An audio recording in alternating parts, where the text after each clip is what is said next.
in case you missed it, which I find hard to believe, here are the details of the trade that went down this weekend. Patrik Laine and Jack Roslovic headed to Columbus. Pierre-Luc Dubois headed the other way to the Peg to join a very deep Jets team in that North Division. Going to be fun to watch how it all plays out. And joining us now is Pierre-Luc Dubois. First off, PL, thank you for joining the show. We really appreciate you taking the time, especially considering the last week in your life. I mean, you're playing hockey. You're the center of media attention. Then you get traded. Then you're on Hockey Night in Canada. Now you're in Winnipeg. I mean, I'm exhausted just thinking about the last week for you. How are you, and how excited are you to just move forward and get on the ice with the Jets? Yeah, I'm really excited. Like you said, the past week has been pretty crazy. But now I'm finally in Winnipeg. My quarantine started, so I got a lot of time to watch some tape, watch some games, get ready. And they just dropped a bike off and stuff like that, so I can get a little bit into shape. And then once I get out of quarantine, I'm really excited to meet the guys and start playing. I love that. You're in quarantine, but you're not going to get away with not working out. That's, How long does it last? It's 2 weeks. So I got here the day I got traded. So yesterday was my first full day, but it's not going by too fast. I watched the game last night, but the more games I watch, the more I get excited. So it might be a long 2 weeks. Yeah, I was in a quarantine situation myself earlier in the year. No fun. No fun at all. So I wish you all the best in that situation. I want to ask you about this deal and your decision to want to move on from Columbus, and you eventually end up in Winnipeg. You haven't really gone into, you've kind of talked about some of it, and it's a personal thing for you, and we get that. You're totally have every right to say what you want to say about it. I want to ask you this, though. You spent some time in Winnipeg. Your dad works there with the Manitoba Moose. I know I coach my son's team. I love that time that we're together, and so there's that natural connection there. How much did the fact that you have some connection up there with your dad being there, you spent some time there, from what I understand, during the pause, how much of it is about that part of it that, hey, you just really like Winnipeg and you were interested in going there?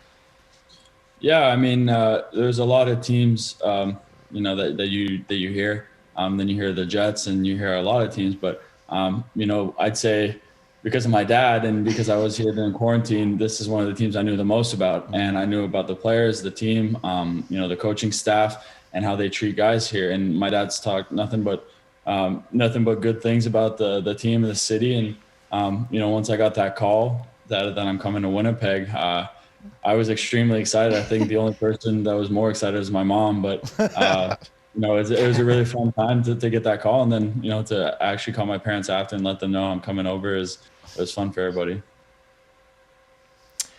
PL, as we focus on moving forward, we just take a quick look back. I played for Torts like 20 years ago, and I know he's a hard-driving coach. A lot's been made about your relationship with him.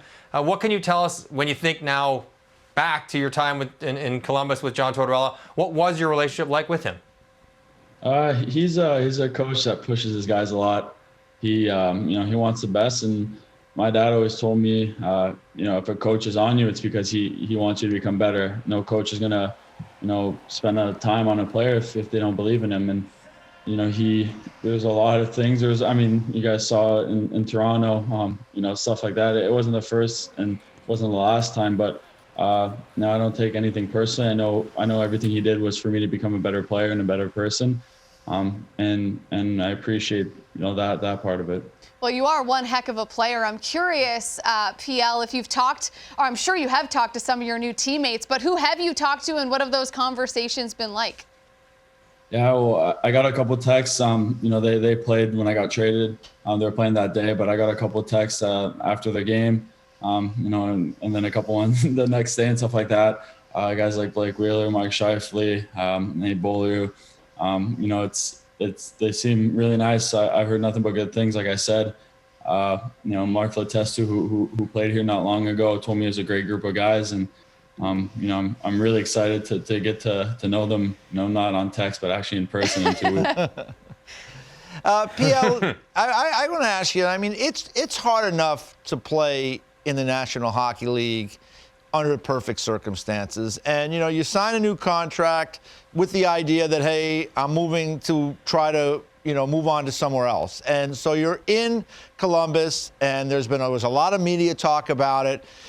Mentally, for you to try to play with not really a clear head, knowing this is all going on, how difficult was it in practice to do it, like in real time? Because it's one thing to think about it like, oh, okay, I'll be fine. I know how to do it. It'll be okay. We'll get through it.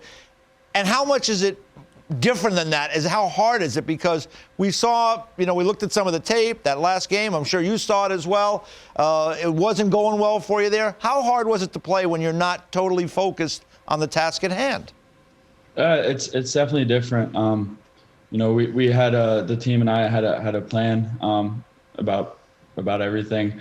That changed pretty fast. After that changed pretty fast. So after that, you have one job as a hockey player, and it's just to go out there and play. And it definitely was a different dynamic. It was a challenging time, but you got to learn from it and you got to become better from it. And I'm putting that behind me, and I'm ready to go here right now. PL, I mean, you know Winnipeg, your dad's there, you understand what that market's like, but just what does it mean to you to have a chance to play in Winnipeg and to play in Canada and that kind of market, that kind of attention, and how does that appeal to you as an athlete? Yeah, I mean, I think everybody's seen the whiteouts in the playoffs here.